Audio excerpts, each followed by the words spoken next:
सके कोने कोने में यूट्यूब के माध्यम से हमसे गुरु मंत्र लेकर वैदिक परंपरा में आगे बढ़ने वाले मेरे प्रिय शिष्यों, सज्जन और संदारियों, आज हम बताएंगे कर्म का फल।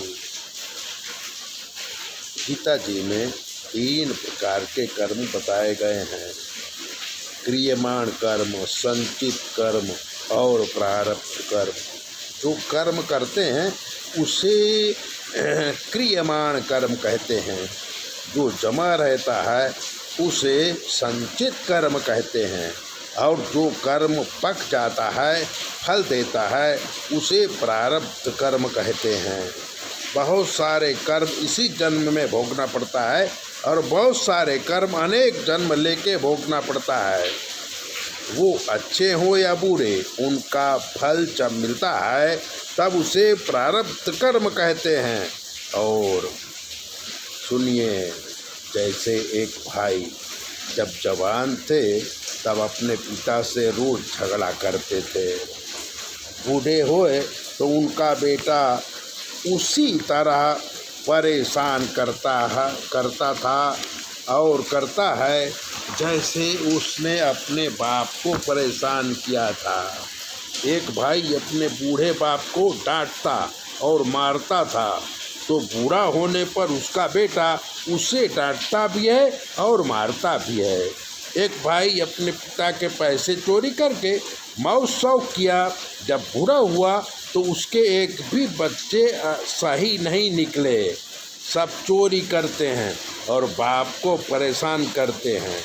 एक भाई अपने पिता और माँ को झूठा बोल के ठगता था, तो उसके बेटे बहुत झूठ बोलते हैं और माँ बाप को परेशान करते हैं।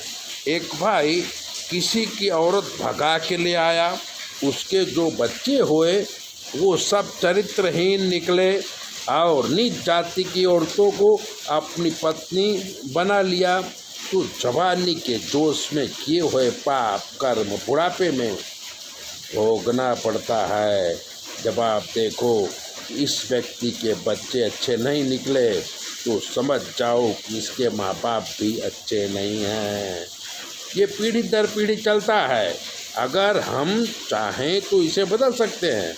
बाप या माँ कैसी भी हो, हमें उनका मान सम्मान करना चाहिए, तो हमारे बच्चे हमारा मान सम्मान करेंगे। कर्म किसी को नहीं छोड़ते। गंगा पुत्र भीष्म को भी 6 महीने तक बाण सैया पर सोना पड़ा था।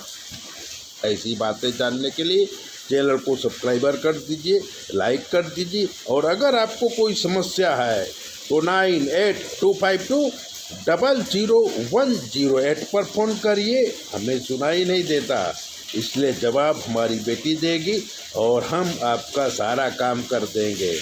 चैनल सब्सक्राइबर करना न भूलें।